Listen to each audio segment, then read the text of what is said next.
a people with one song, with one voice, we're a nation undivided and poised.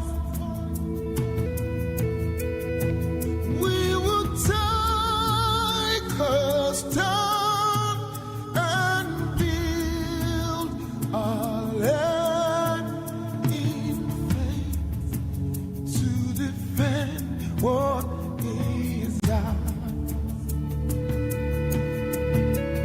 Here we are as a people with one heart.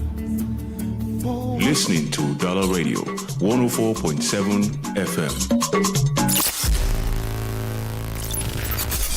Seriously authentic. When politics unfolds, when decisions are made, we reveal the impact. Welcome to the Polity, your deep dive into the forces shaping governance, policies, and power. From the halls of government. You were there. I was not there. Check the record. Wait now. I was not there. To the voices of the people. We are suffering. This suffering is too much. It's too much. Look at the students. There's no job. They finish school. There's no job for them. We analyze the undercurrents, expose the intrigues, and break down the narratives that define our democracy. Dr. Tony Olisa Mbeki delivering razor-sharp analysis, and Ebuka Franklin and Chisom on the question wheel, driving the conversation. We bring you the most compelling discussions on governance, policies, and power plays. Stay informed, stay engaged, stay ahead. The Polity, every weekdays at 9:15 a.m. Exclusive on Udala 104.7 FM Onitsha.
Yesterday, the Minister of Works, Dave Umahi, urged Igbo people across the world to end agitations for the Biafran nation because, according to him, the administration of President Bola Tinubu has addressed long-standing grievances through inclusion and integration, a stance that has come under real fire.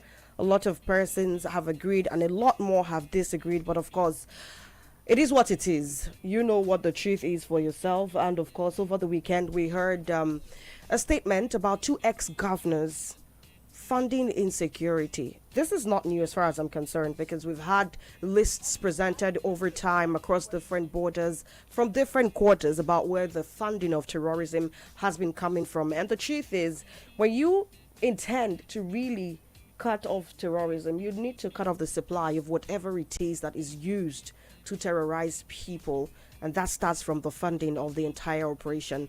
All of these we get to look at on today's edition of the Polity. Good morning to you and welcome. I am Chisom Chinedu. Franklin Ebuka is here. Good morning, Franklin, and happy new week. Good morning, Chisholm, and good morning to the listener. And of course, a beautiful Monday morning for us to talk about Nigeria, bring you up to speed with developments from different parts of the country. And we begin here in Anambra City, where, of course, the governor of Anambra City was in Onitsha on Saturday. And he made a visit to some places like 33, where he announced that he's going to dualize that very road.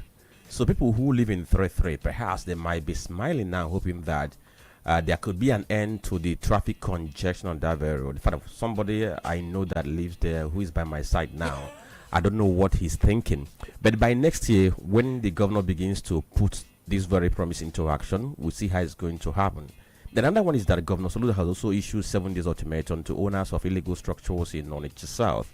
And he said, maybe you will see the video. In that very video, he said, you see all these things here. I give you 7 days to put them down. No, he said, I give you 7 days to bring your C of O and bring all the titles. If you fail to do that, those things are going to remove because they are built illegally. They have to give way for the government to expand that very road. Each time we talk about the need for people to build according to plan so that when development comes tomorrow or when the government comes in and decides to sanitize, you will not be caught in that very melee. Then let's talk about the big story, which is about Udala Radio 104.7 FM Onitsha, which won an award yesterday as a media partner of the year. That happened during the maiden edition of the Anambra State Signage and Advertisement Agency Compliance and the Recognition Award, Accra event. It happened yesterday at Sikotel Hotel in Noka. And it was, white party. Everybody there was wearing white, including myself. So, Franklin, you serve the commodities. What is that supposed to mean? What is supposed to mean? What is that supposed to mean? Are you attacking my personality or what? It means what I said now. Okay, I'll leave that matter. I will leave it. I'll come back to it. But all the same, the thing is, it tells you that for radio that has been on air for less than 7 months, and of course, it's been recognized for what it has done for the society. That's a plus for Udala Radio, our media partner of the year. Later, I'll talk about that more. And then other things are there. Just mentioned Turji Bello, who is a known bandit, alleging that 2 former governors in North are responsible for banditry and diversity, in northern Nigeria. Of course, talk about that. Then, interestingly, I don't know if you are seeing the fight now happening between Dangote and the Dangote refinery and the man who is in charge of NDPRA. Because Dangote yesterday went ballistic, said this man needs to be investigated. This man is paying $5 million as school fees for his children overseas, whereas what he earns cannot take care of this. And he said this man is sabotaging government effort to ensure that we have local dependency on local production of petrol. But the man, because of his interest, is so much ingrained in ensuring that we keep on importing petrol from outside. In the coming days, of course, the fight is going to unfold more because I don't think Ahmed Farouk is going to stay quiet. Of course, he's going to reply. So let's see how that is going to happen and see if it's going to have an impact or if it's going to impact on the price of petrol. Dangote said petrol from Tuesday should begin to sell at 740 naira per litre because he has reduced the gantry or depot price to about 606,000 naira. And he said this is to help Nigerians, to let them know that once we begin to refine petroleum products here in Nigeria, of course, the price will continue to go down. Let me leave it here. Later, we'll talk about other things. A lot more to be talked about on today's edition of the Polity, but we're not alone. Dr. Olisa Mbeki is here. Ogaragidi, good morning. Good morning, Chisom Chinede, good morning. Nigerians, good morning. The good people of Southeast, good morning. In Danambara, good morning. Ndi Onitsha, Donidu, good morning. In Dosimo, good morning. Everyone, our brothers and sisters, wherever you are listening to us across the globe, remember we are everywhere. We are ubiquitous everywhere. We can be cited everywhere, and I've always advised every one of us to ensure you always on Facebook, YouTube, search Udala 104.7 FM, just search Udala FM. Be the fix to know everything in politics, entertainment, news. But that's by the way, because if you allow me, I will go in spirit. I'm a man of God. Most times when I preach, I'm being led by the Spirit. Frankly, Preach know on, that. Pastor. Most times when you go on, they will tell you, right on, Pastor. Things like that. You're on a pastor. Oh, I don't know what it when he said he's a man of God, my mind ran to Primate Ayodele, who said 150 million cannot buy his shoes because the Minister of Power has accused him of trying to intimidate him and trying to make him cough out 150 million just for him to buy materials to pray for him so that he can win the governorship of your state. So, Tony, are you one of these? I can be Ayodele. You know why? What do you need 1,000 pieces of trumpet for? What kind of prayer is that? To bring the presence of God, of course. You want to bring heaven down? To call down the angel. You want to call down the angel. And when you were asked how much is one piece, you said that one piece about 50 million.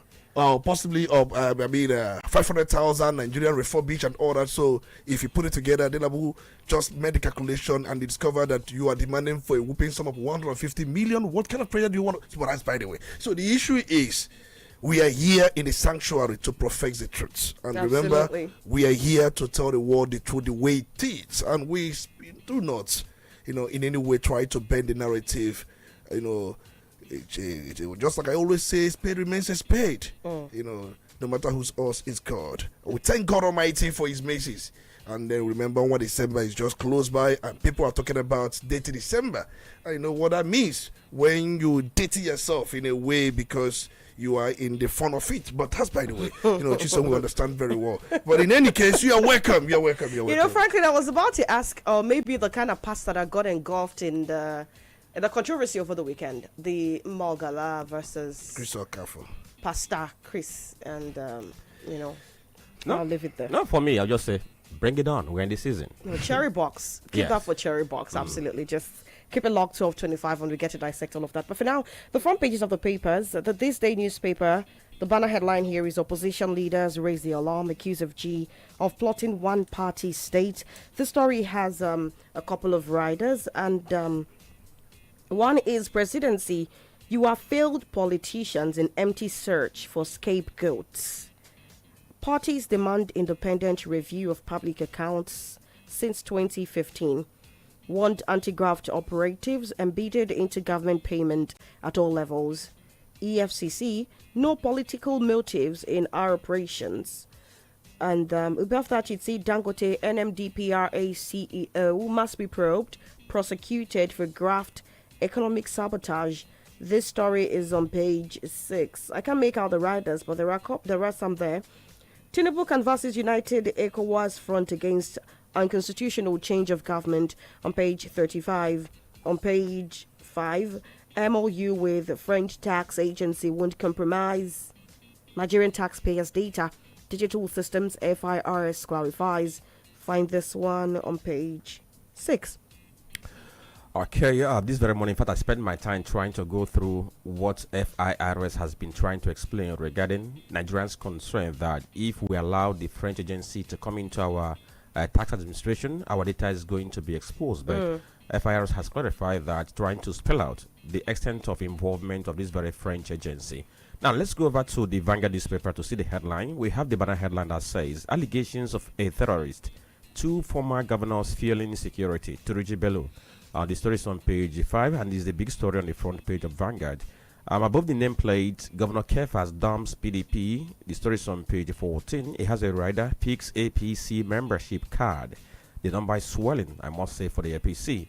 Ewura Jabo, Governor Diri, others autopsy as Jonathan Oboroweri Mon. The story is on page 12. Pension savings under pressure as FX investment growth slumps to 1.6 trillion naira. The story is on page 21 of Vanguard newspaper. Another story says Dangote alleges lease at NMDPRA demands investigation. I mentioned that. 1 week after NAV C-130 aircraft, 11 soldiers yet to be released. FG. The story is on page 9. What is happening to the federal government? Because they've been speaking on this. Exactly. The same government said that, they had conversations with these very people. They were being treated well. Authorities said they were going to release them and even confirmed that they had been released. Only for the government to, come back again to say that they have not been released. I think they should be able to sort this out once and for all. NDLEA bust bandit drug supply chain, naps fleeing supplier, Gamboli in Niger. The story is on page 6. It has a rider, intercepts opioids, banned for US, Canada, Sweden. On the sports column, Super Eagles need better coaching to win AFCON 2025.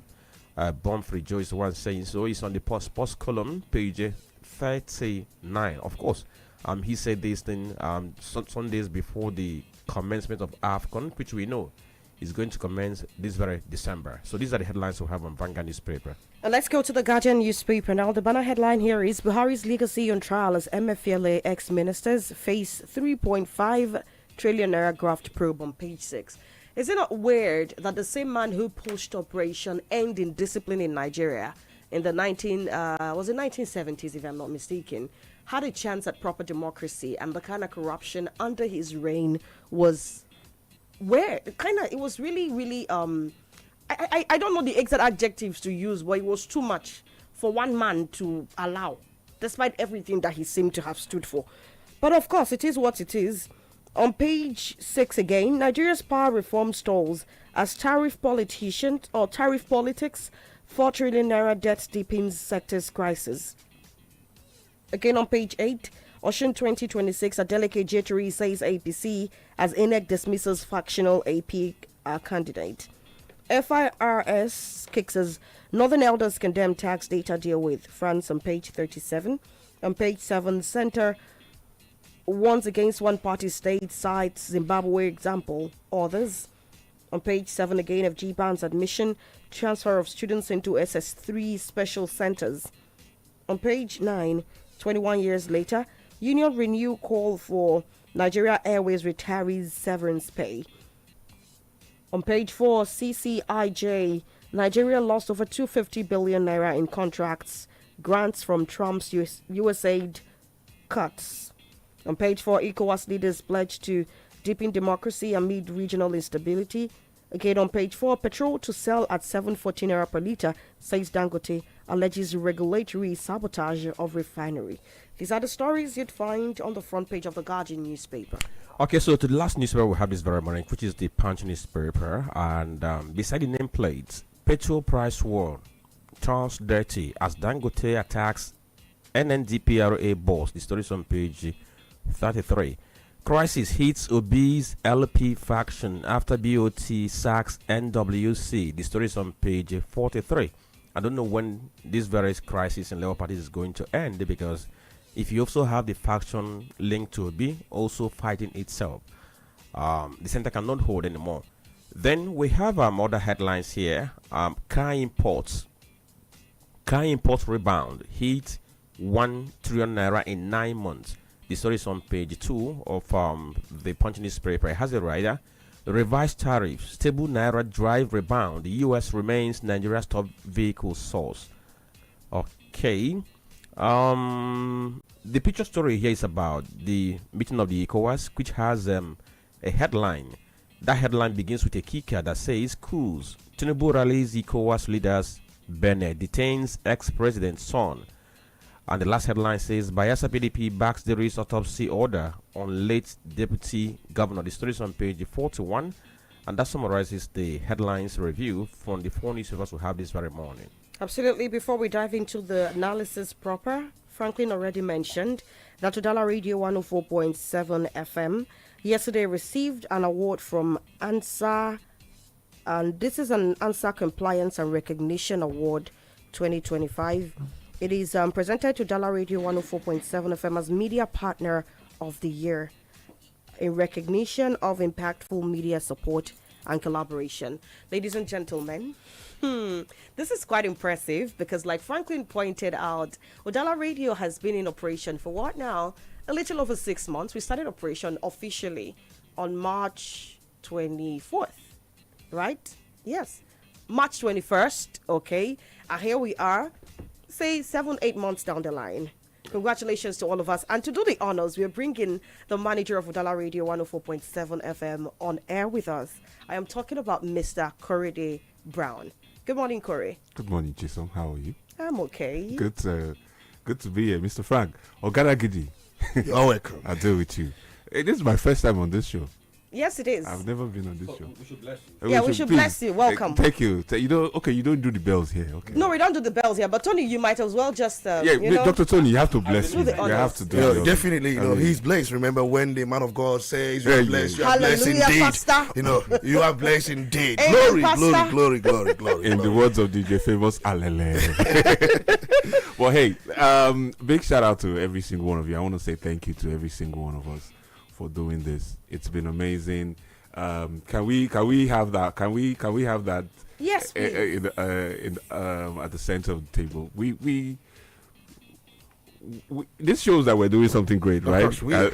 I think we should. It's worth celebrating. It's worth celebrating. And then the audience, the listeners, Yes. the fans, Yes. they made this Yes. possible, Made it possible. without continuously engaging, demanding for the best which we have offered, and we are really priding this as Yes. far as the fans are concerned. Without them, this wouldn't have been possible. This wouldn't have been achievable, and they made it so. Because if you look at the traffic, is everywhere. Go to the town. I'm not here to blow any trumpet, but go to the town. I tell you, Blow trumpet, Look though. at the KKs, look at the bus drivers, look at most of public places, modest public spaces. If you go to so many eateries, one station is listed everywhere you Everywhere. go. That tells a lot, and they keep demanding something better, new, and Udala keep offering that Yes, without sir. missing word. That tells you why Udala is the best, why they have come to stay, why they do what they do, why they have shaken the media space, the media landscape in the entire Southeast, why they remain the voice of the region. This is the reason, and more will be coming. Thank you very much, Ogadagidi. Frank, what do you have to say? I mean, you're part of this too. The thing about asking me what to say, what else can I say than to also tell the story? At least yesterday, I was there live, and the award was actually handed over to us by the Commissioner for Information and Anambra State, Dr. Lomefo. And I can't forget what he said on the stage when we came to pick up the award. He said, "You guys are barely 7 months on the block, and you already win an award. I guess what you're going to do by the time you clock 1 year or 2 years." And I told him that, of course, it's a matter of people recognizing what we have done so far. And I must tell you that, just like Tony said, that in everything we do, it's all about the listener, because he's the center of what we do, and the fact that they appreciate what we do, that's why people are recognizing us. So we're giving kudos to the people who have stood with us, the listener, and every other person in one way or the other who contribute to what we do, who support us in different ways. In the colors. Of course, the award is for them.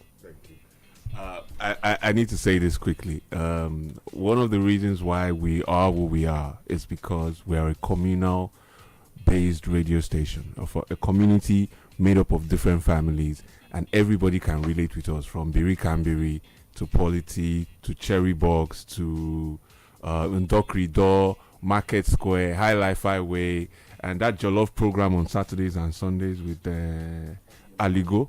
It's amazing. So we want to say thank you to every single one of you for being a part of it. The journey just begun. Thank you. Thank you very much, Mr. Brown.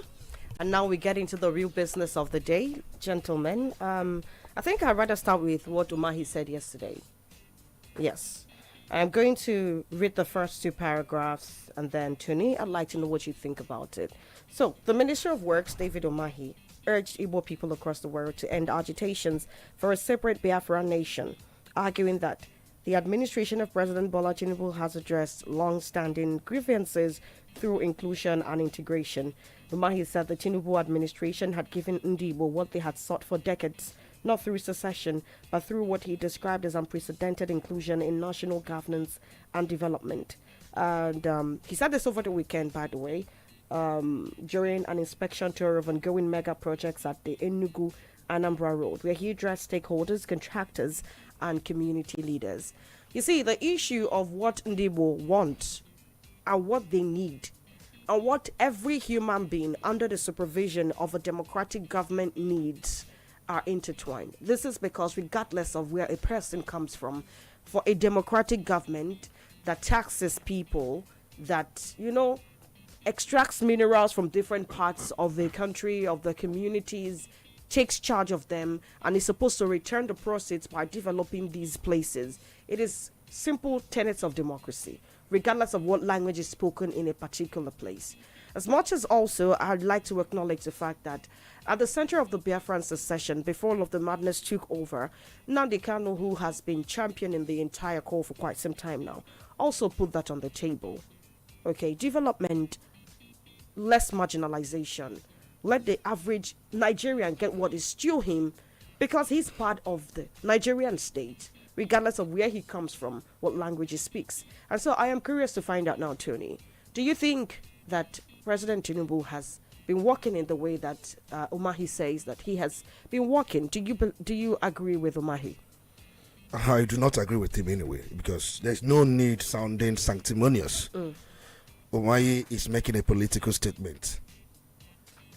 He is making a political statement, and possibly he's eyeing that by the time power goes to the north and comes back to the south, he will be the president. So he has been one of the most selfish politicians we have had in our current political dispensation, no doubt. He's one of the political, people that have always prioritized their own personal interest. And I have said many times, he should not speak for the Igbos. We have different Igbo groups. He's no more a member of Southeast Governors Forum. He may be a member of Oganes and Igbo. He's just the Minister of Works. And we know very well that if you look at his politics from the time he started as a politician, when he became deputy to Martin Edeshi, and when he eyed that very seat, we saw how he defected from PDP to APC. We saw how he caged everything around him. But we can also agree that he brought development to Ebonyi State. There's no doubt, because why we try to do whatever we do, we try to balance it.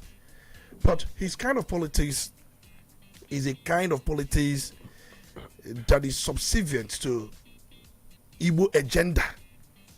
Igbos have agenda. I remember when he built that airport somewhere in Abakaliki, he named the airport Muhammad Buhari Airport. It was Buhari who came to commission it as a president, told him, no, why don't you change the name to Shuba or Kadibo Airport? Until date, he did not find it so funny, because his own is to name every road and major structures of the state, name these things to the name of the president, because he knows what he's looking for. Exactly what Rocha Sokorocha did, where he was molding people up and down and then naming even a major cathedral road after President Muhammad Buhari. And I asked, tell me any governor in the southwest who did that kind of things, or what Rocha Sokorocha did and Umahi did. You think by being psychophantic, you could get whatever favor personally to you. See, we know how he fought his way to become the Minister of Works. He was elected as senator representing Ebonyi South, where he pulled the triggers and all that. But I don't want to just say much. He is entitled to his partisan kind of politics. But I do not agree with his opinion. No. Because if you look at it, every Nigerian agreed to the fact that Igbos are marginalized. Yes, they are economically marginalized, politically marginalized, socially marginalized. But we are also part of our problem. We must agree. We are also part of our problem in all of this. We are part and parcel of it. But having said that, we've seen the House and then the Senate, the National Assembly, resolving that Igbos should have one state to be at par with other geopolitical zones. We have the list of the states. We have the list of local governments. We have the list of enlistment when it comes to Army, Navy, Air Force, police, any federal parastatal agency. We have list in enlistment. Outside that, we have list when it comes to federal presence. We've seen major federal roads dilapidated, broken, inaccessible. Look at the rail networks under Buhari. They concentrated, in southwest, northwest, and possibly north central and northeast. We don't see, or we did not see much going on here. You said we are responsible for this. I said we are part of it because of yes. How so? It is important with statics. Many Igbos are enemies of Igbo agenda. What is Igbo agenda? Igbo agenda is simply to be known and also be recognized as first-class citizens. Now, would you say that we are first class? You can imagine somebody like Akpabio during the 2023 general election coming out on national television saying that Igbos or the Southeast are not to be trusted when it comes to giving them the presidency. They are not ready for that. That Nigeria will not make that very mistake. So, owing to what happened after the Civil War, since the Civil War, things have changed quite a lot. In fact, there is a way we are being perceived. But you've seen our brothers who will go for contracts, who will go for personal recognition, who will go for personal business. They will even hype that, even sell out, or what people can call a saboteur. And many politicians are good at that. What that means is that they go in for their personal gain, using the regional interest as a bait. But the point remains that even collectively, and I've said it many times, we play a politics of the victimized. That's the kind of politics we play. You know, Tony, when you said that Igbos are responsible, it struck a nerve. It struck a nerve because more often than not, you mentioned contracts. The persons who go for these contracts, more often than not, are Igbos. So, they give you a contract to execute a project where you come from, and you do not. More often than not, you get to the center and you start to be more interested in getting into the national scheme of things as against making sure that the dividends of democracy get to your people. And when you were also speaking about how Igbos are partly responsible for this seeming backwardness, sometimes I ask myself, maybe if we take the stones thrown at us and build bridges, we would not be the way we are at the moment.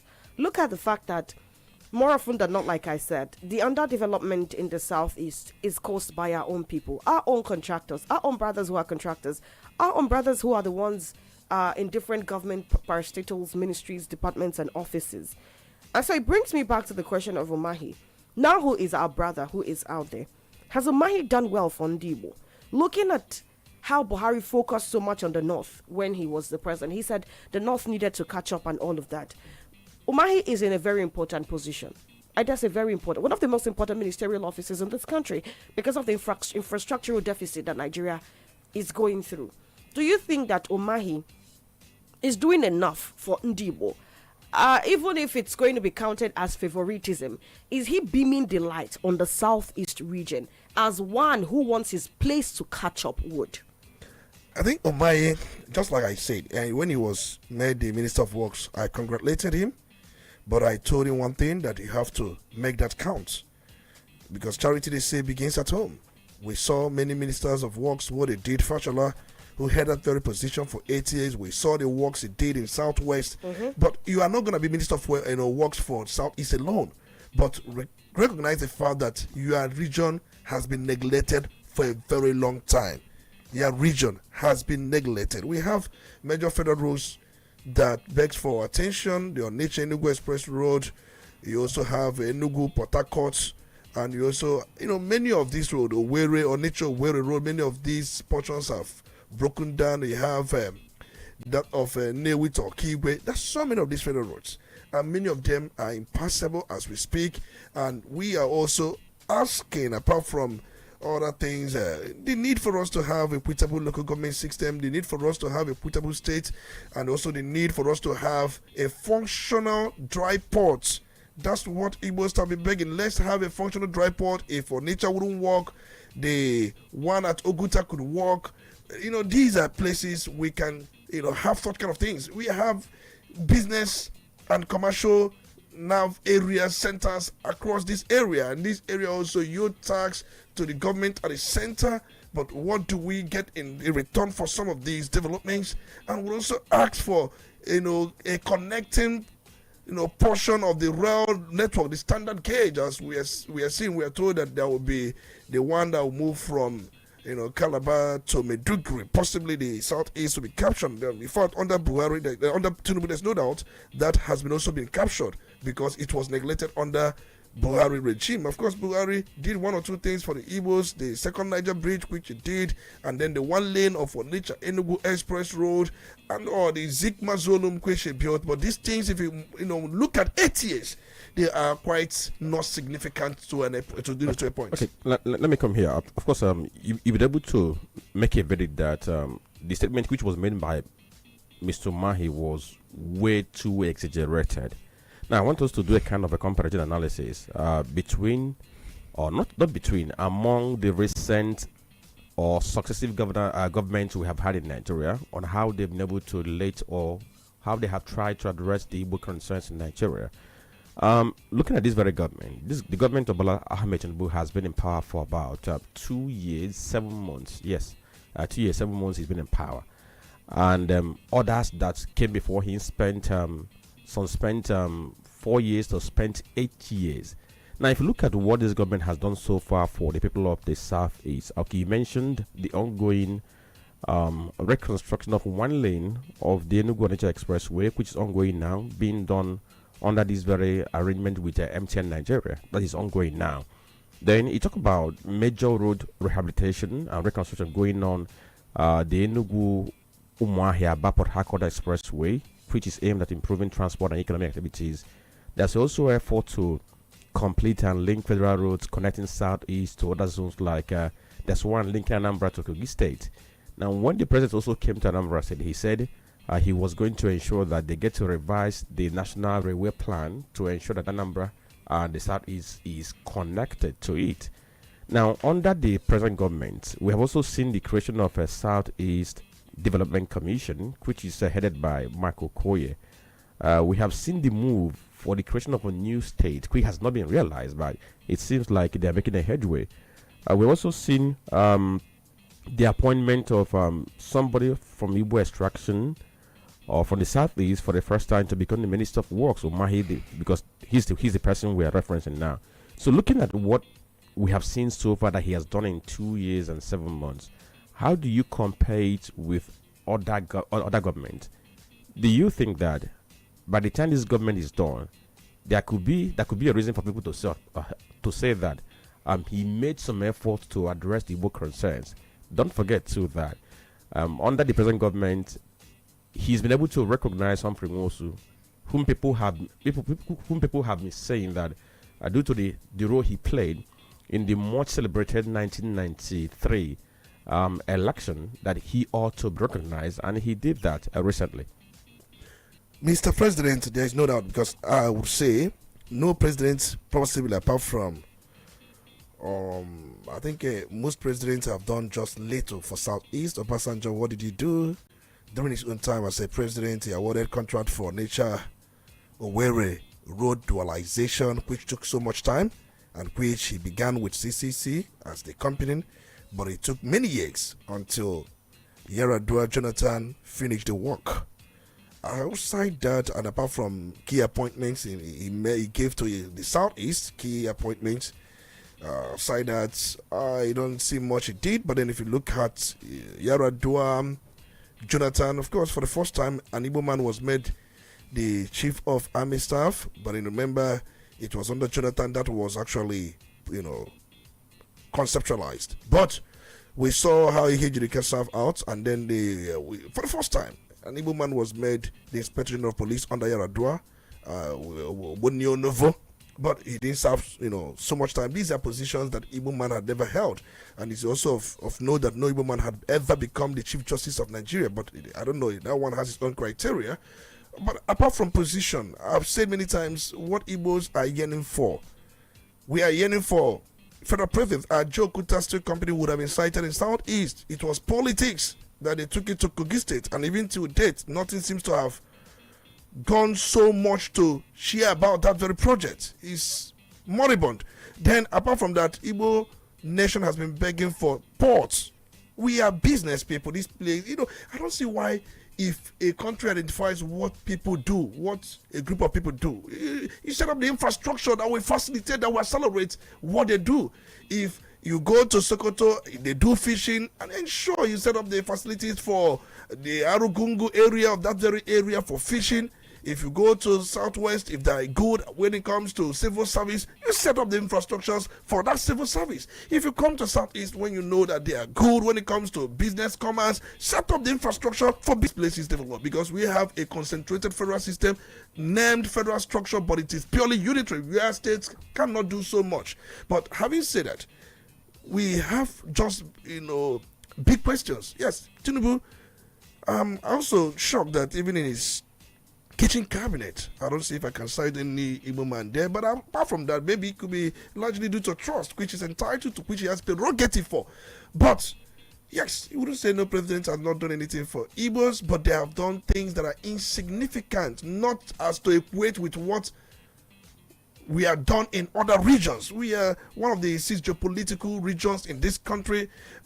Just like I said, he can't speak for Igbos. We know what he's eyeing. He is eyeing for the re-election of Mr. President, and possibly by the time, let me tell you what Omayi quest is. He wants to become the vice presidential candidate by the time Mr. President completes his 8 years and power goes back to the north under APC. So he is positioning himself to be the vice presidential candidate, as he positioned himself to become the deputy governor of a point state. From there he became governor. So he believes that if he positions himself as the vice presidential candidate, by the time power returns back to the north, and he could eventually become the president. Omayi does not like some states. He believes that Anambra State, are too loquacious, they talk too much. That was why when Zone 13 police was brought down to Anambra State, Ebonyi State was to be co-opted into that Zone 13. He refused bluntly as a governor, said that they would never come under Anambra State under that zone police zoning arrangement. It was just as we have it as we speak now. It's just Anambra and Enugu under Zone 13. Why did Ebonyi State did not make it? Because Omayi, for certain reasons, and most times he has been shining Anambra State in his statement, in his speeches, in everything he does. So how does he promote unity? How does he now come to tell us about the marginalization and all that? We know he's serving Mr. President, and sometimes what he's doing is expected of him, because he is eyeing something and he wants to make himself to be the angel to be reckoned with by Mr. President. Let me quickly add or ask, what is that Nigeria book question or need that you think that any president who gets to address that will be reckoned with the history? If you talk about Igbo question, and when you talk about that Igbo question, it hinges on the way Igbos are marginalized economically, politically, and socially, where they are deemed to be the second-class citizen.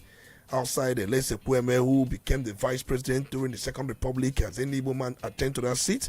Look at currently the present, APC dissemination of positions. They ceded the position of the Senate president, where they ceded it to. They ceded it to South. South. They ceded that of the deputy Senate president to Northwest. They ceded that of the speaker to, in fact, Northwest. They ceded that of deputy speaker. That's what APC gave us. The only thing APC gave us is deputy speaker. And for us, is it the APC's fault at this point, Tony? Because you look at the fact that most of these things are done across party lines, and APC has little or no structure in the southeast. You wouldn't say, even before President Tinubu became the president, APC was totally, in fact, in control of 2 states. If they are the major political party in the southeast. For now, as we speak, APC is controlling 3 states, but we will say Enugu just joined. It went after 2023 election. We have 5 southeastern states. Imo, APC, right? You have Ebonyi, APC, right? These are the 2 states, and no party controls 2 states in the southeast. So that enough tells you that Mr. President won't vote. But I thought that APC, for once, should have looked at something better.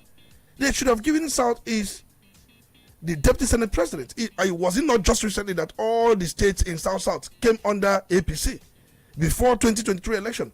We saw how the factions, they saw Bayelsa defecting. Then Edo was under PDP, under Obasaki, even before that election. Akwa Ibom PDP, and then you also had Crossfire PDP. So what actually made APC to see Senate President to South? I didn't factor it. Okay. Apart from personal relationship Mr. President has with Ababio, but he would have considered broad-based political arrangement and broad-based political structures. Southeast would have gotten the position of Senate President. But for me, that is the way they have done their things. But the truth remains that there is still that Igbo question. Why wouldn't an Igbo man be seen as a first-class citizen in Nigeria, where whatever he actually merits gets to him, not because of where he's from? Because there are things they do not get because of where they are from. I remember once Mbaka said he applied for a loan at a particular bank, federal bank, and he couldn't be given that loan because he's from a particular place. So there are many people who have faced that very challenge because you are coming from this place, and because of that, you will not get what others are getting. That is one of the Igbo questions we want President Tinubu to actually address. All right, then we go on the break now, attend to some commercials. Once we come back, we take a look at that statement coming from Truchi Bello, who alleged that 2 former governors are financing terrorism. Some persons are saying, you taking the words of a terrorist? The big question is, he is the one at the center. He is in the best position to tell who his financiers are. Keep it locked. Udala Radio, 104.7 FM. Ụwa ihe oke o, mana dịka nwafọ Naija nwoke maọbụ nwaanyị ebe ugbu a, ị kwesịrị ime onye na-akpọ gị n'ekwentị. Ohere na-abịa so naanị otu ugboro, mana nke bụ ezigbo ajụjụ dị na ya bụ, ị ga-adịkwa na njikere? Ekwekwala ka ohere ọzọ ganarị. Lee anya, otu kọọlụ ziri ezi nwere ike ịgbanwe ndụ gị. Tinye Truecaller app n'ekwentị gị tata, mara onye na-akpọ gị, hụ na ịtụfughị ohere ịnweta otu kọọlụ ahụ nwere ike ịgbanwe ihe niile. Truecaller, za ezigbo oku.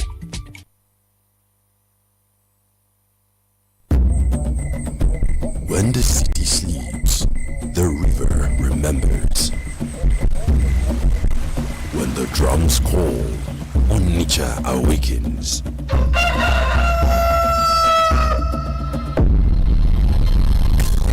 This December, the call grows louder as Udala Radio joins forces with the Golibe Festival 2025. From December 26th to New Year's Day, the heartbeat of the East comes alive. Music, laughter, art, culture, and the unstoppable joy of homecoming.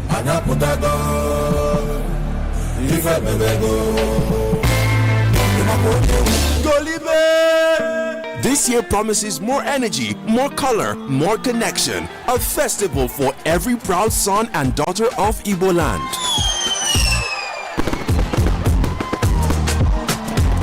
Stay tuned to Udala Radio, your front row seat to the celebration that never fades. Golibe Festival 2025. Exclusive media support by Udala Radio. It's not just a festival, it's who we are. Golden Promise Fiesta 1.0 2025. Be there at the biggest fiesta of the year. Join us live at Sonia Hotel, Sawite, 153B Eziweka Road, Awado Busi, Onitsha, on the 20th of December 2025 by 5 p.m. till dawn. It'll be a night of unforgettable entertainment, comedy, dance, and thrilling musical performances from Annie Dons, Professor Chikobi, Sawan-on-One Women Leader, Twin Parrots, Abuchi Obusi, and many more. Tickets are available now.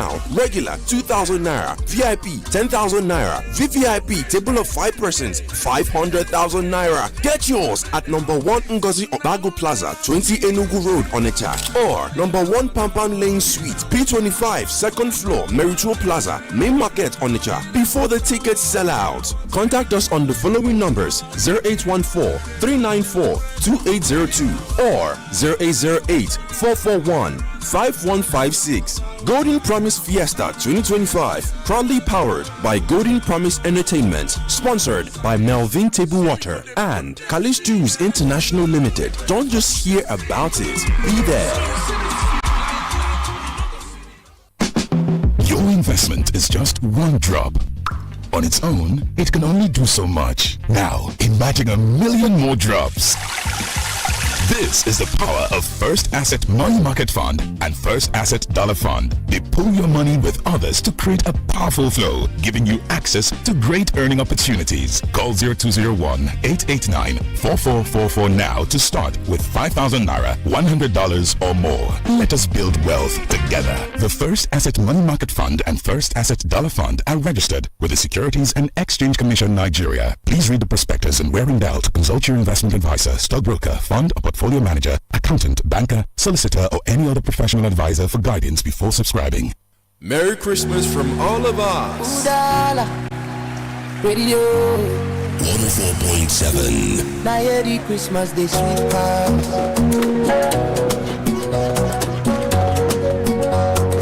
Let's go. Bells they ring for the street tonight. Children they dance on the Christmas light. Mama they cook jollof, aroma they rise. Yeah. For they smile, joyfully miles. No know they fall, but the love they warm. Afro be breathing, happiness don't come. Oh, from Onitsha city to every home. Now say liberty shine, food is on. It's a Udala Christmas. Oh, oh. Everybody gather, make we jollof.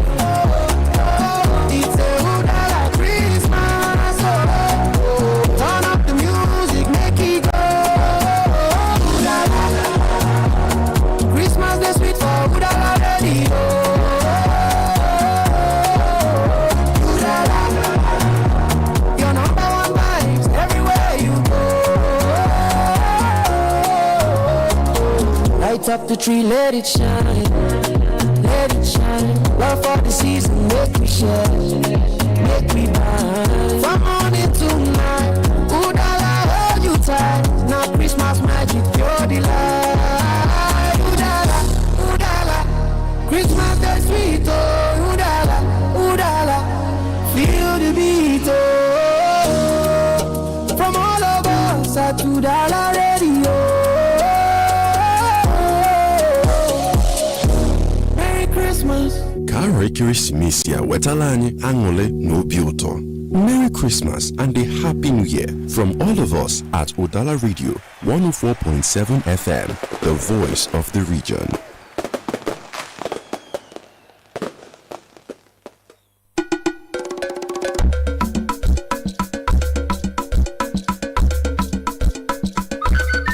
From the commercial city of Onitsha comes Udala Radio 104.7 FM, the voice of the region. Where authentic news and entertainment meet. Udala Radio 104.7 FM. Seriously authentic. You're listening to the Polity. Get involved now.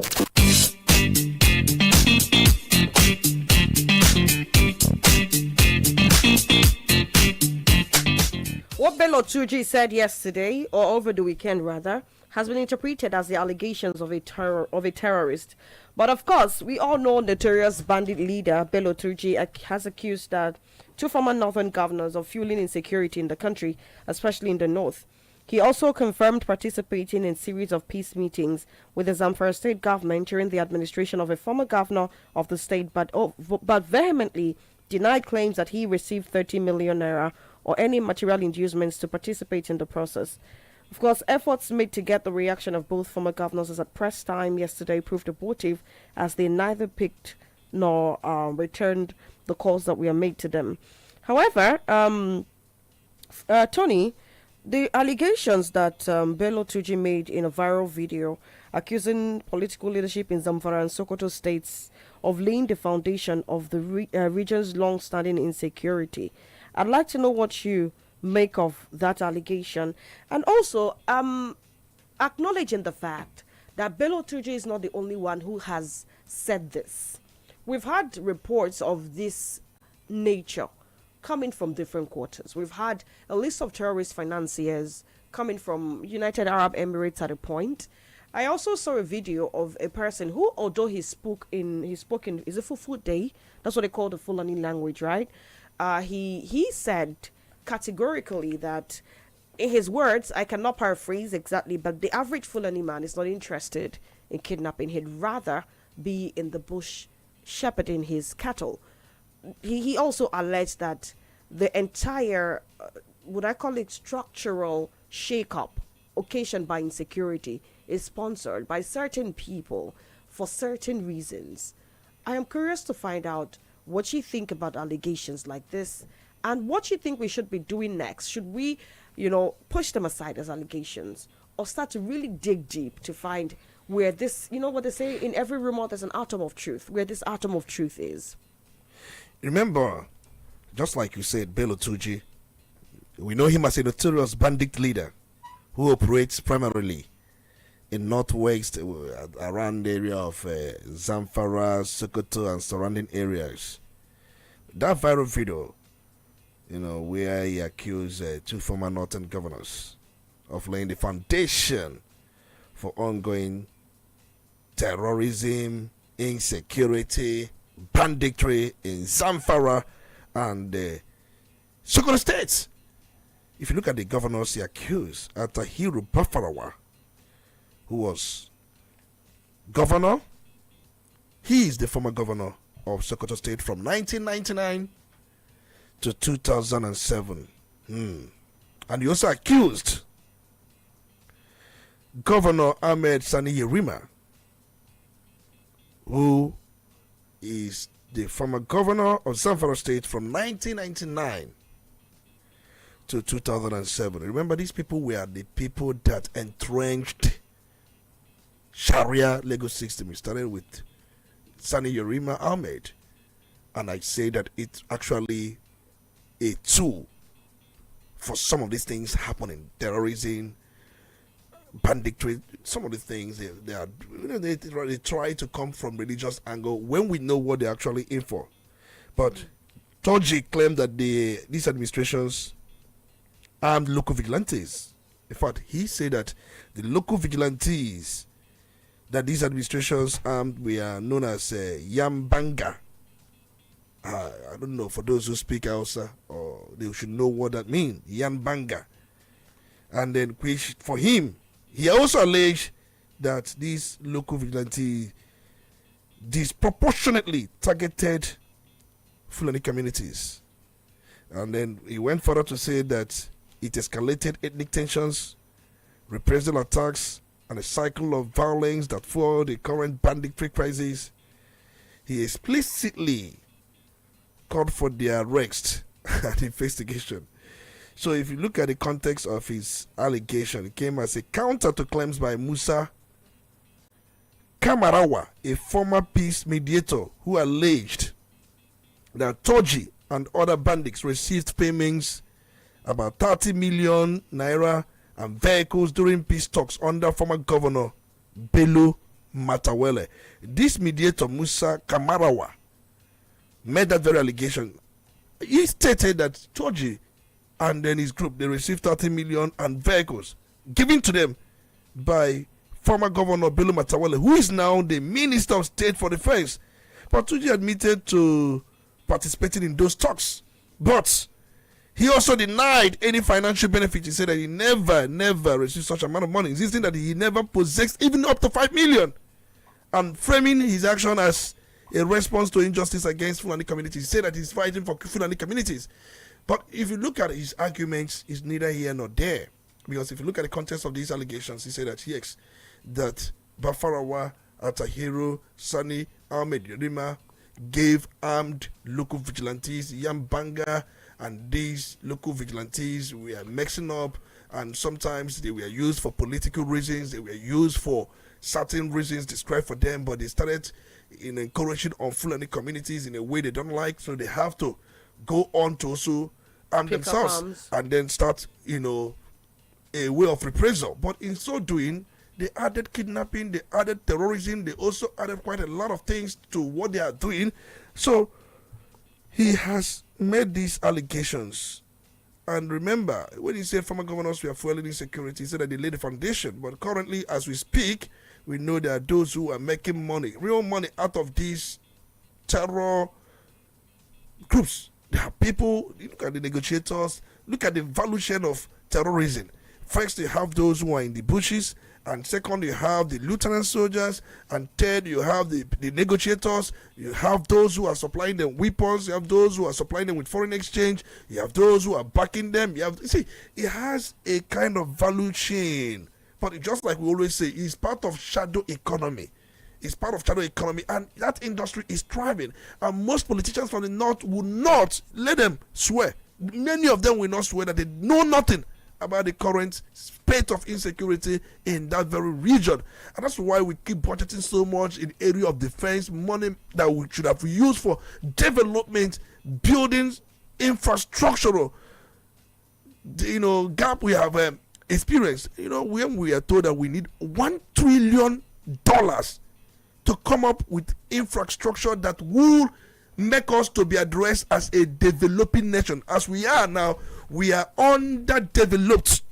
We are third world country. We are not one of the developing countries. We have about $1 trillion infrastructural deficit. What do we have? Do we have infrastructure? Do we have the rails? Do we have the hospital? We have the schools? We have the roads? What do we have? We have the airport. We have the cities, the mega city, the smart city. What do we have? But in all of this, look at what Toji Bello, you ask me, what do I take from this? They all know this. They are all in this game together. It's a case where sharing of spoils. When you team up with somebody and go for armed robbery, and there will be a time where spoils, what you have got from that robbery incident, you should share it, and it becomes a problem. Bello Matawola, as we speak now, we never knew that he have ever had engagement with Toji Bello, who said he never had up to 5 million, but it was also alleged, according to the peace mediator, that Bello Matawola gave him 30 million and vehicles and all that, and you are giving such kind of person.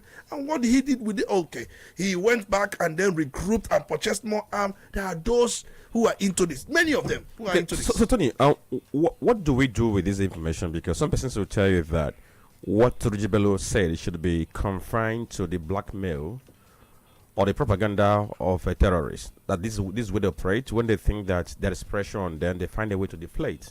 But some persons will tell you that if somebody like Toji Bello, who has been involved in several negotiations, who has been on the wanted list of the military, can come out and make a video, alleging that former governors feared what is happening here, it could be that they did not actually set up, banditry. Rather, it could be that they set up a group to be used for an election, and after election, they were abandoned. Of course, they have to use their arms. Use in what way for an election? To fend for themselves. So, since we have this very scenario, which is neither here nor there, whether we believe what he said or not, information like this, if we are to become security conscious, what can we be doing with such information? For me, I think we have not shown seriousness. We have not shown that political will in addressing insecurity. And I've said, look at how countries, Sri Lanka, defeated terrorism in 2009, and they came with sweeping powers.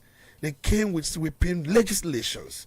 They came with sweeping authorities. They declare emergency on terrorism, banditry, and anybody who has any link, directly or indirectly, go in for that. No matter how highly politically placed you are we going to introduce that version?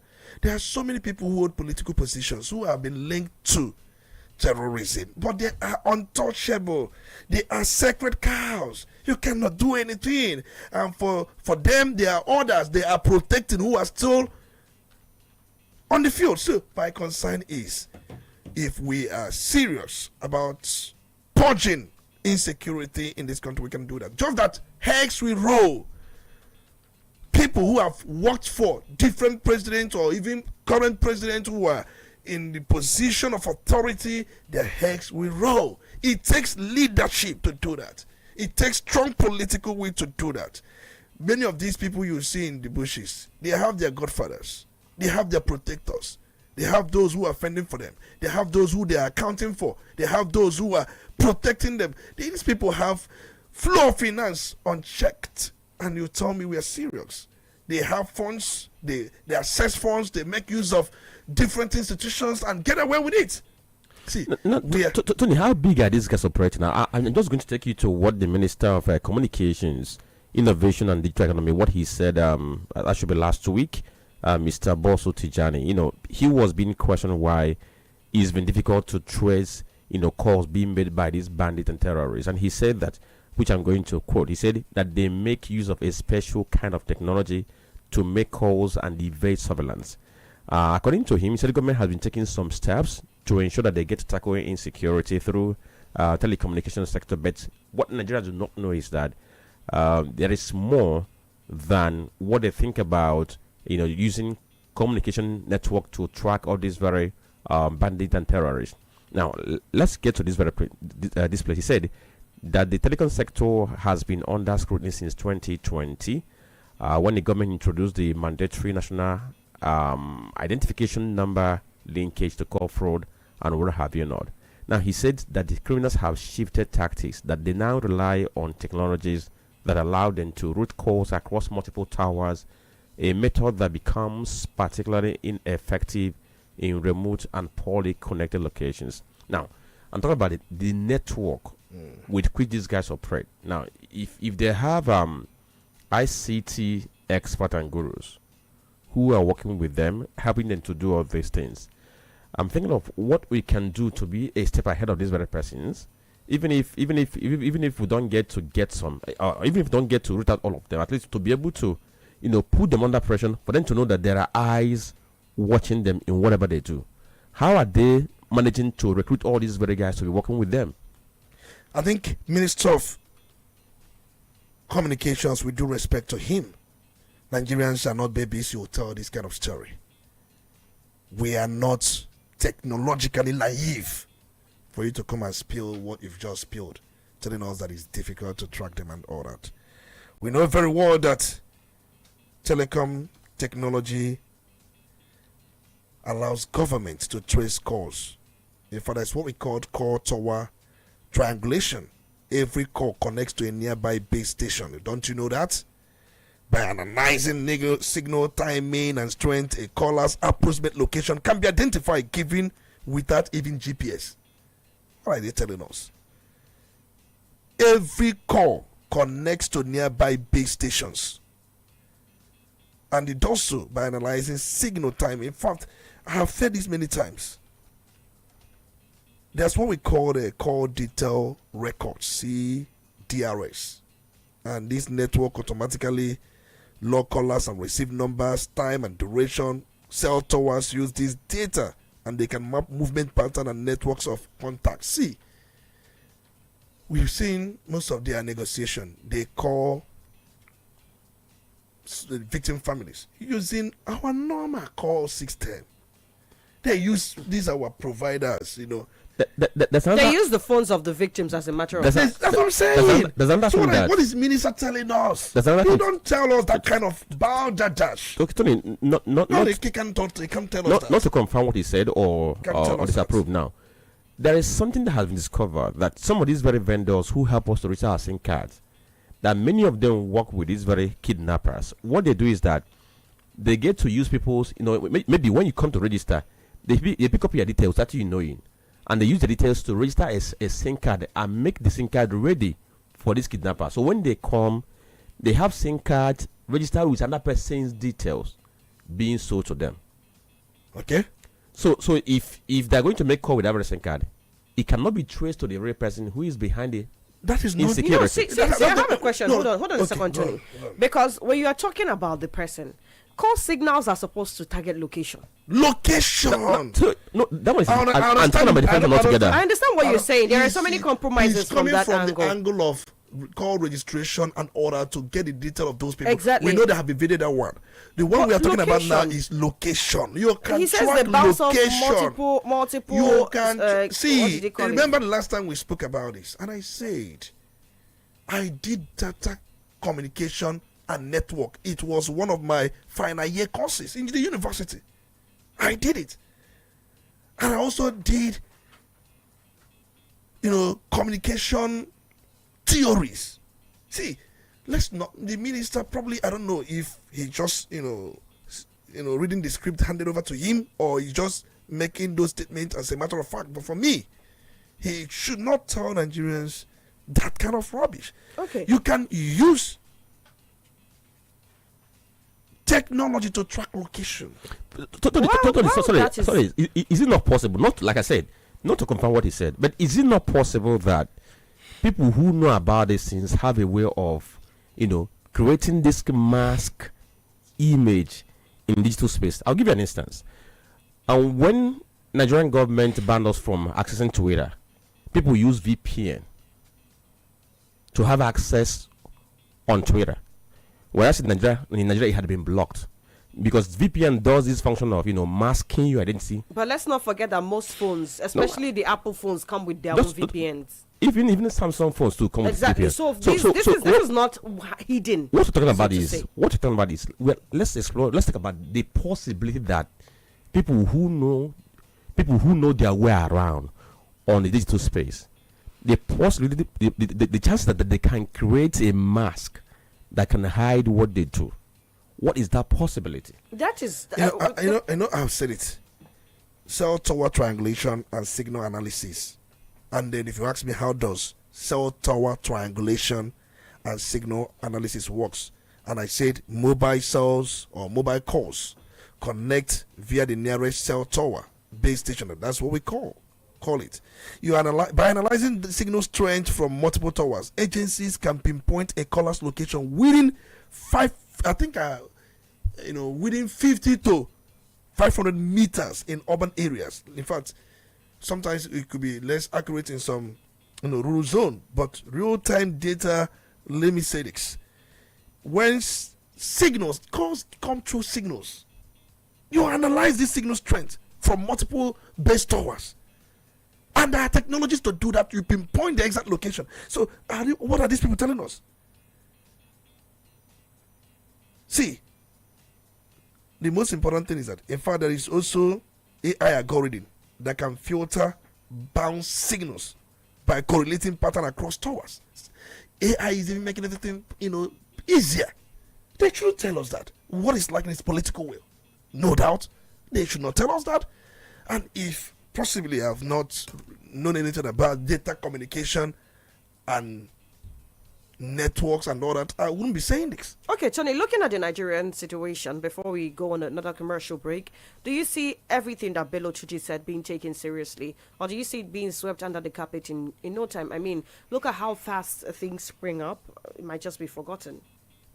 I think, for me, if you look at how Bello Tuji started this revelation, and I said earlier on, it was a way to react to what the peace mediator said, that he received that. In fact, it was his own response. Not that all of a sudden it started making that very statement. It was his response. Because but I'm interested in how the government acts on it going forward. I think government have said many times they have the current Zamfara State Governor, Udala, who has accused Bello Metawelela, the current Minister of State for Defense, of quite a lot. And he said he has classified documents, information about this. He said he has taken these documents and information to security agencies, even to Mr. President. And what is holding Mr. President from acting on what Dauda Lawal, the current governor of Zamfara State, has presented to you? Are people immune from investigation? Are people immune from investigation? What I'm seeing is lack of political will. That's what I'm seeing. No more, no less. That's what I'm seeing. Absolutely. We take a break now, attend to some commercials. When we come back, we'll open the phone lines and also possibly take a look at the talks about Nigeria gradually getting into a one-party system. It was Kefasabu over the weekend going over to the APC, and the way it stands, when majority is for the APC, it's safe to say that Nigeria is now an APC state. Keep it locked. Udala Radio 104.7 FM. Quality bread, Wendy's bread, for your family breakfast. Wendy's bread, I'll pack it on the social.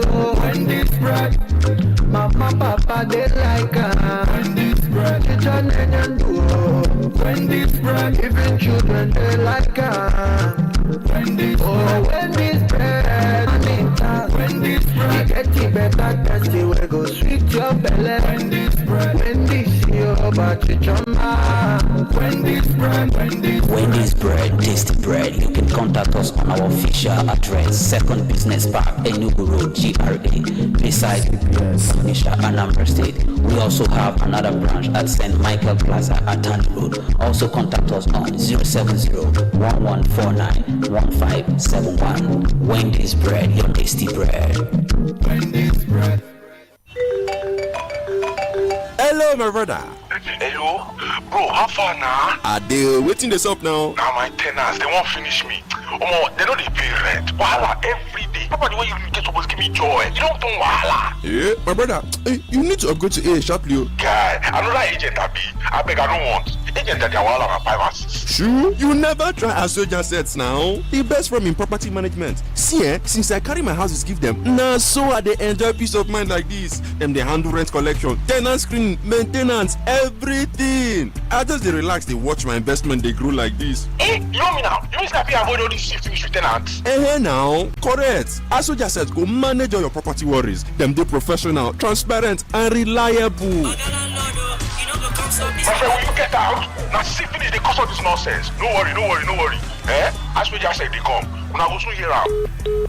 Why stress when Asoj Assets will run them for you? For property management, tenant services, and real estate solutions, call Asoj Assets today on 0904 0422 240 or 0906 8205 058 or visit our office at number 8 Niger Drive, GRA Onitsha, Anambra State. Forget your from house agent and trust the experts at Asoj Assets for your peace of mind. Asoj Assets, managing property, multiplying value.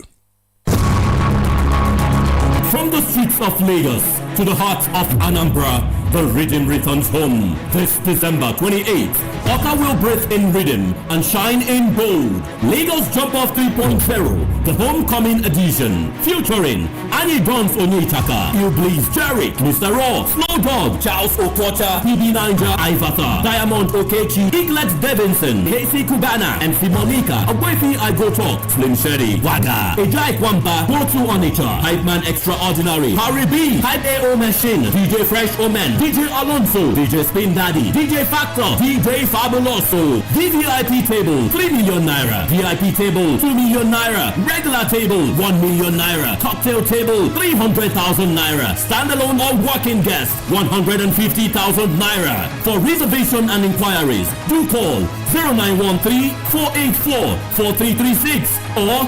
+1970-258-0990. Lagos Jump Off 3.0, the homecoming, December 28th, Anambra State. This event is proudly packaged by CNN Entertainment. Be there. NEPA don't take light again. Wetin I fit do? Every day fuel don cost. How person wan take survive? I go cook soup today, tomorrow e go sour. My people, why you dey stress when the sun dey your head for free? Switch to the affordable solar energy wey Wascana Solar Company dey give small businesses and homes across Naija, whether na barbing salon o, restaurant o, supermarket o, or your 2 or 3 bedroom apartment. Wascana Solar get correct durable solar wey go serve you wella. No more NEPA wahala, no more expensive fuel. Let the sun power your business and home for free. And no forget o, solar fans, solar lights, everything dey available. Call Wascana Solar now for 0806 374 2374. I repeat am, 0806 374 2374 or send email to wascanasolar@gmail.com. Visit their office near Olive Relief after Marble Hill School Junction, Okpanam Road, Asaba, or Classic Line Zone 2, A4 Electrical Dealers International Market, Obosi. Wascana Solar, Okunube. Ụbọchị dum jupụtara n'ọtụtụ ihe omume mana ego gị nọ nkịtị ebe ọ dị. Ọ bụrụkwanụ na nrụsị ọrụ ike dịka ị na-eme, kwụsịlata n'oge a mee ka ego gị rọrụ gị ọrụ. Sonye n'amụma First Asset Money Market Fund na First Asset Dollar Fund ma nweghachita ihe dị mma. Jiri naanị $5,000 $100 wee malite. Ngwa kpọọ akara 0806-494-5838 ka ị malite ịmụba ego gị. Ka anyị gbakọọ akụrụba anyị ọnụ. Edebanyere aha First Asset Money Market Fund na First Asset Dollar Fund n'akwụkwọ ụlọ ọrụ Securities and Exchange Commission, Nigeria. Biko gwa akwụkwọ mgbazi oluso ya ma ebe ọbụla ị na-enwe obi abụọ. Kpọtụrụ onye investment advisor, stock broker, fund maọbụ portfolio manager, accountant, banker, solicitor maọbụ onye ọzọ ma ihe a na-akọ ka o duzie gị tupu ịmalite.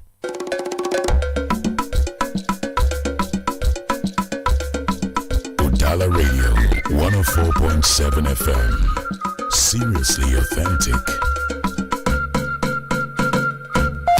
You're listening to the Polity. Get involved now. It's absolutely time for you to get involved. Put a call across to 0803-221-697, 30803-827-6694. We're live on Facebook at Udala Radio 104.7 FM. Share the post and, of course, drop your comment right under the post related to the show. Tony, before we start picking the calls, how would you react to Kefa Sagbo's switch to the APC? I know you mentioned it was coming, but now it has happened. What do you have to say? He's just doing what we know very well will happen, sure it would happen, and it has happened.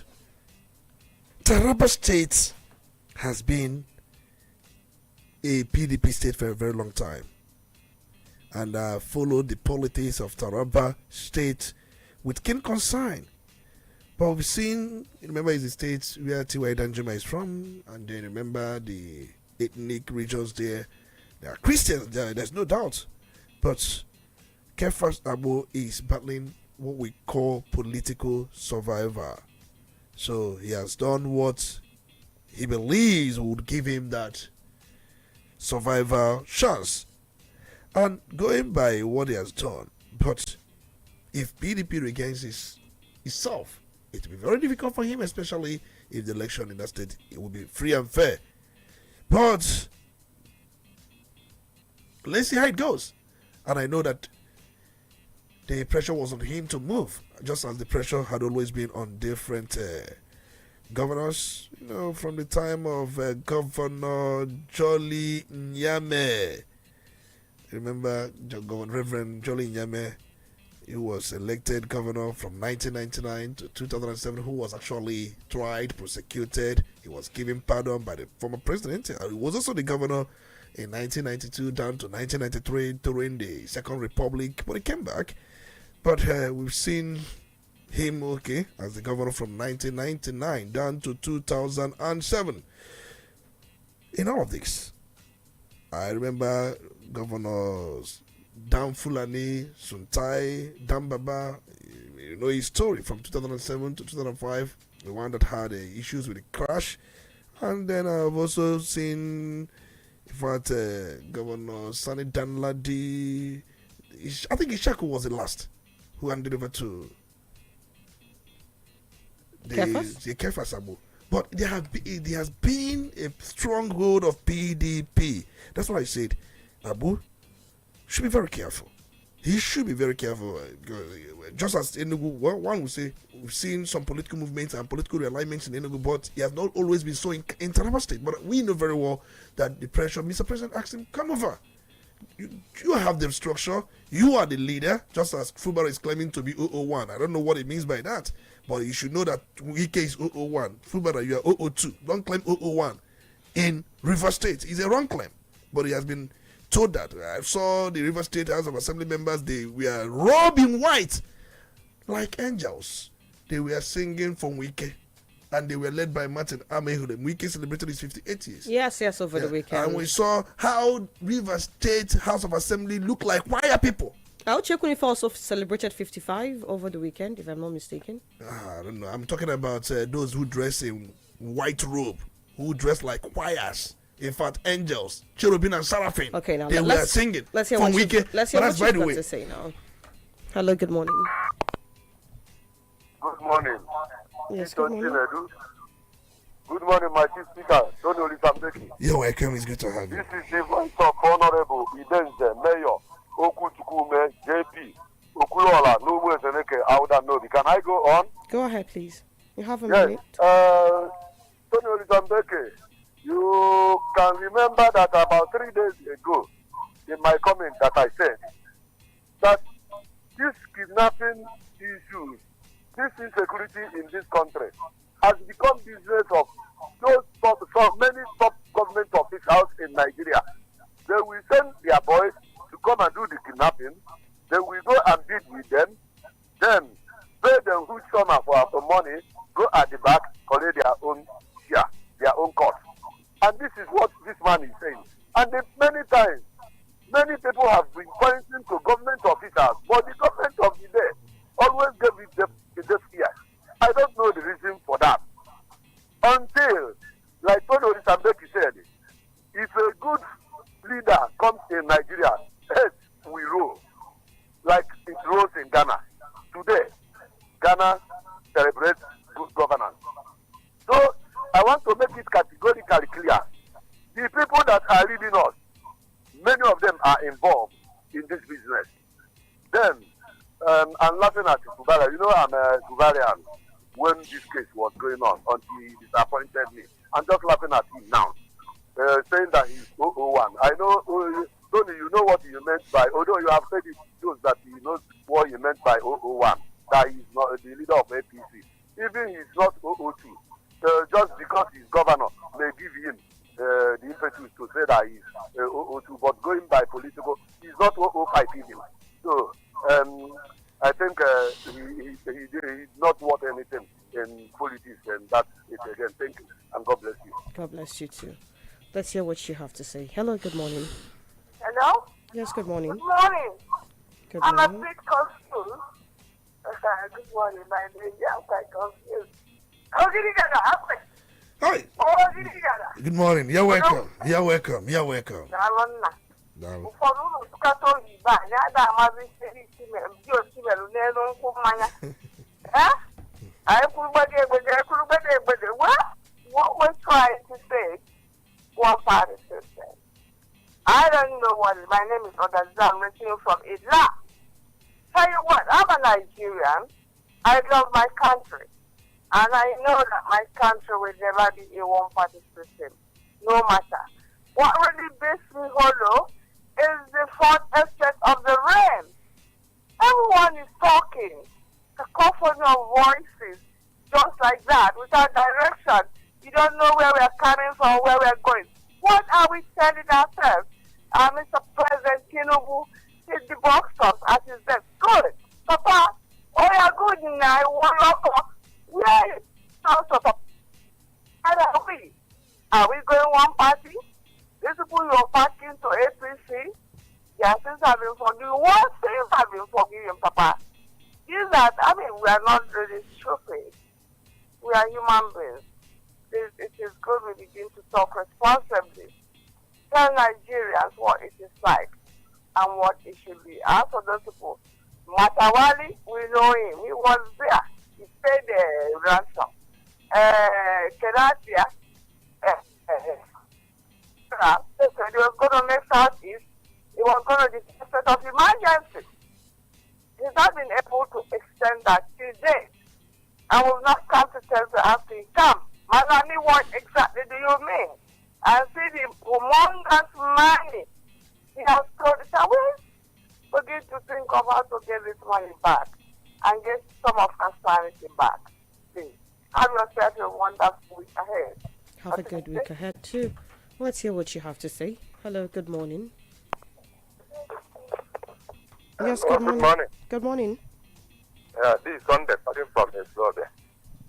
Go ahead, Sunday. Yes, about the revelation of King Bello. That former governor of Kampala, Yerima, yes, all of us know him. Even before now, we know his activities. Thank God the guy has been built.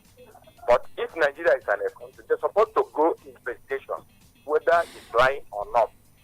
They're supposed to be conducting proper investigation. Invited those people. What do they know about what this guy said? But we know the kind of structure we have there. But my own is that, please, I want to ask, this U.S. Congress that comes to Nigeria and did the investigation, I don't know where the United States stands again. Are they still coming? Are they still waiting? So please, you can update me on that. I want to know the stand of U.S. All right, thank you. All right, Tony, he wants to know the stand of U.S. Is Trump still coming? Trump, Akanabia. Good afternoon. Good morning. Good morning. I can hear you. Thank you very much. Chidi Chukuma joining from Bo. Go ahead, Chidi. Very good morning to you, Dr. Tony Mbeki and Franklin. You're welcome. Yeah. Let me react on that statement from the former governor of Ebony State. Yes, the Minister of Work, and that position has entered his head too much, and all the statements they have been doing. And the reason why some people are benefiting from this kind of behavior by working against their region in order to be recognized and be awarded from other regions. The reason why it is working is because of our organization have this kind of behavior started from the southwest, the Yoruba land. We remember the war between the Chief Wakintole and the Chief Awolowo. It's something that it pushed political landscape of Yoruba land. They turned them into political heavy crisis. That is why we remember the wide West. That is where the political crisis started in Nigeria. Killing and the looting and all manner of political upheaval in the southwest. And then some of other things that it will lose. Such a crisis by somebody aligning with the other region to fight and put confusion in the region until they are affinitary. Wake up from the slaughter and they come up with a measure that anybody will work against or speak against Yoruba region or work against their interests must be punished. You should be around. And the way to punish them is to blacklist some such person. It becomes just like a function in the southwest. Even his children will never smell any political space. And it is working for them. Okay. And this kind of measure has not come up in the Igbo land. And our people continue to work against their region, speaking against their region. You see, just because you have that position and you are so satisfied, and that is why you keep working against us. See the rules, federal rules in Southwest. You are the Minister of Work. Tell us how many rules you have consulted in the land. Okay, thank you, Chidi Chukuma. We have to let you go. I'm sorry, Chidi Chukuma. We have to let you go because we're totally out of time. Good morning. Hello, good morning. Yes, good morning. Good morning, Tony Mbeki. Good morning. You're welcome. Good morning. Hello, good morning. Hello, good morning. Yeah, my name is Anthony Menan from Zamfara State. Let's hear you, Anthony. From Zamfara. Yeah. Interesting. Let's hear you. Good morning, Tony Olisa Mbeki. Good morning, my brother. How are you? I'm fine.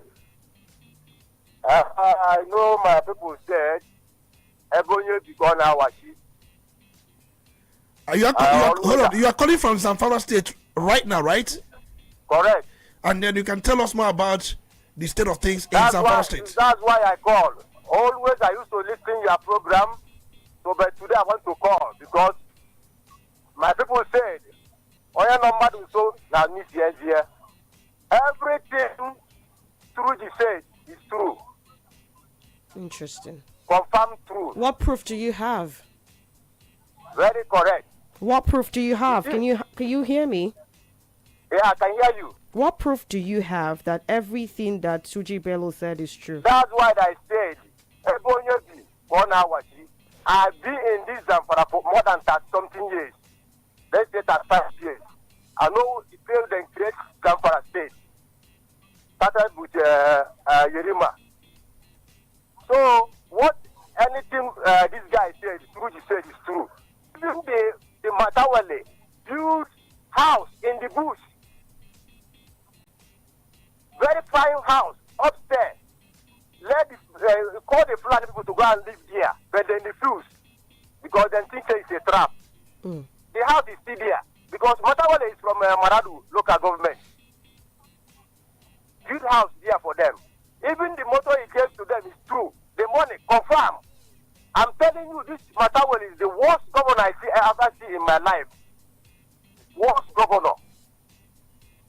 I'm telling you. All right. Thank you very much for your contribution.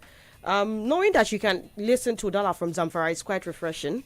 All right. I mean, that's some strong signal thing out there. But then, whatever it is, you have to say would need some proof, some strong backing. It's one thing to say that you live there and you see it. Do you have picture evidence? Do you have video evidence? What is it that you have to show that this is some truth? Hello, good morning. Can you do this in a minute? Please go ahead. Good morning, my brother. I am a sister, actually. My name is Chisum. Franklin is here. Tony is here. Hello, good morning. Good morning, my brother, my sisters. Go ahead, please. You have less than a minute now. Okay, let me say about your name and location. Your name and location. Hello. Tunji Bello. Let me go straight to the point. Tunji Bello, I can see the man, somebody who wants to repent. But I'm asking Nigeria, why they just keep adamant without go and they do those people arrest?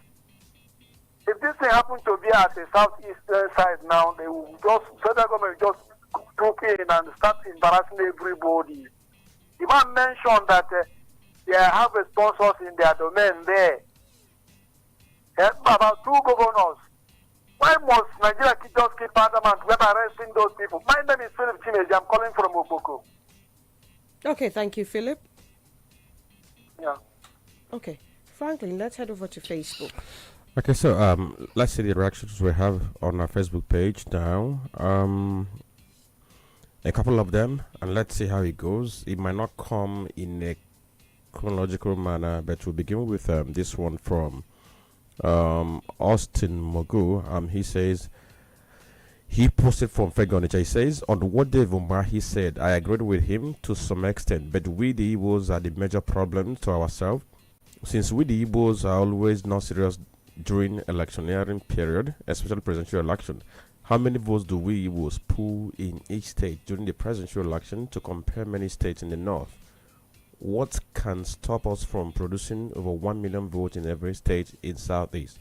Until we speak with our votes here in Southeast, no government will see us as first-class citizens. Then as Hillary says, over 7 billion naira for secondary education in a poverty-stricken region for just 4 children is absurd. Motawale foolishly thinks that there are no sufficient evidence to nail him. He just dug himself deeper into a messy hole. Is someone out there going to nail him? And then he says, but wait, do we have to Bello Turuji? Because I heard that the Nigerian government killed him some time ago now. There has not been any story about him being killed. All I know is that he's been on the wanted list. Then this one is from Gosu Lokoe. It says, congratulations to Udala for the award. If our government wants to end the Igbo agitation for freedom, they should do the needful. Igbos need president, needs Onitsha seaport working to full standard. All federal roads in the southeast should be put to standard. With that, we will believe in one Nigeria. Then this one is from Arinze Mboye. Says he's watching from Ibadan fan settlement. He says the terrorists and kidnapping in Turuji has dared the Nigerian government and had openly confessed that those that are sponsoring them. The highly placed in government officials, the Kwara State terrorists also said that they were sponsored by the state government just to Islamize Nigeria. Okay, he said, okay, thank God that Arinze is a poor man. Okay. Then Mazimudo Chikwadorum says, it's quite shameful that our own Devumahi, the Minister of Works, cannot use the office to fix Southeast Road. He only focused on southwest and northern part of the country. This is applicable to Mr. Ngige. I wonder why our people don't use their position to achieve good things for their region. He posted from FM Onitsha. Then this one is from Anthony Umera. Perhaps he was the person that called. He said he's watching from Zamfara State.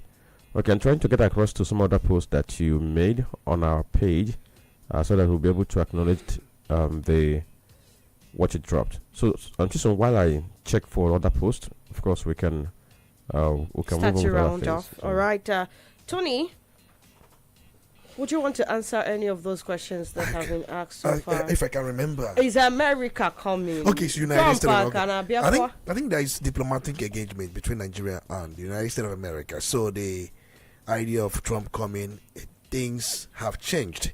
And it's actually deflected, not as it were. So from the look of things, there is cooperation between Nigerian government and the United States of America. But they want actions, they want measures taken to ensure that persecution of Christians and Christian genocide, as they have widely believed, these things are stopped.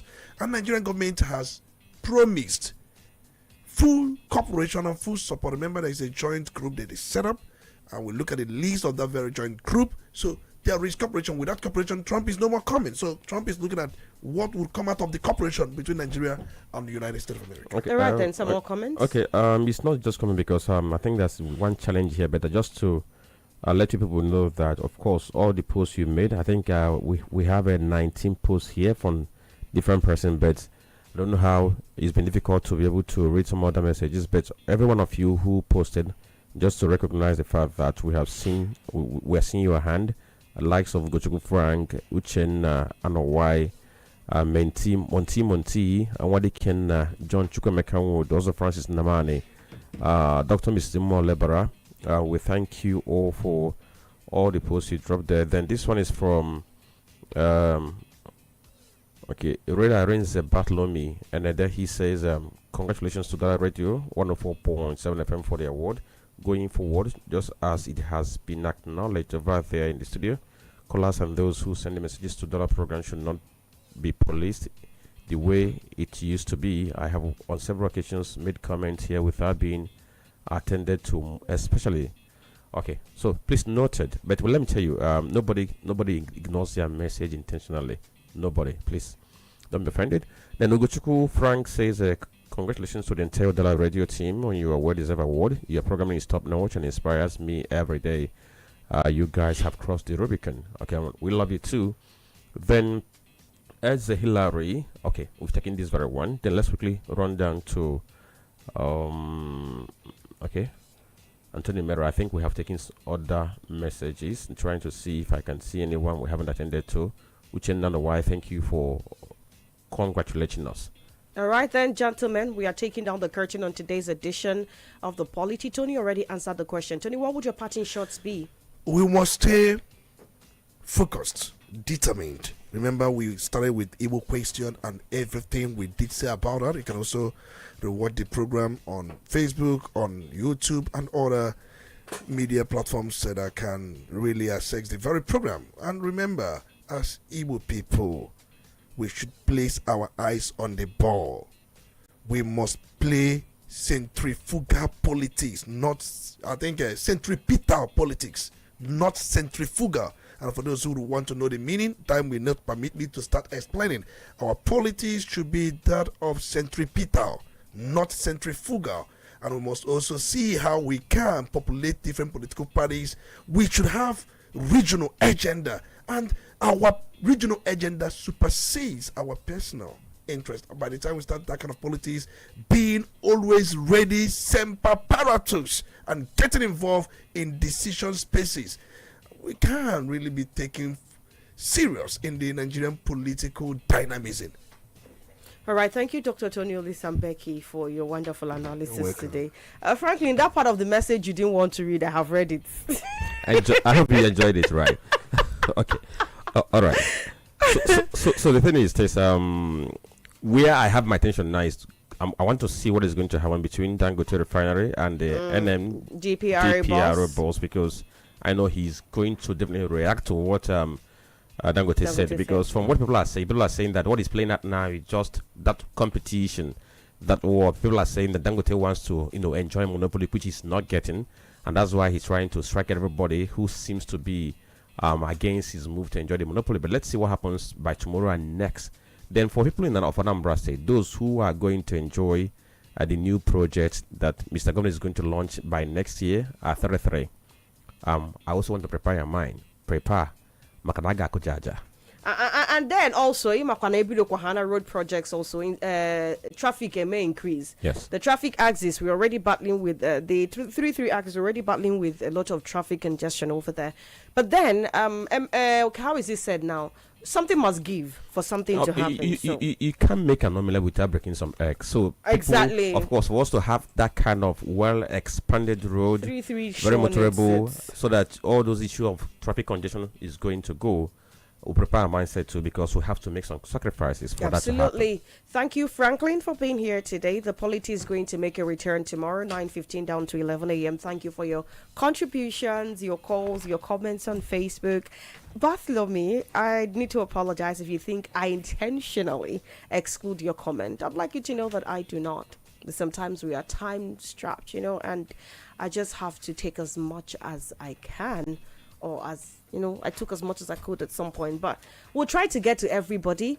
The award is dedicated to every one of us here. I mean, you are part of the Udala family. You made it possible. So congratulations to you as well. See you tomorrow. Udala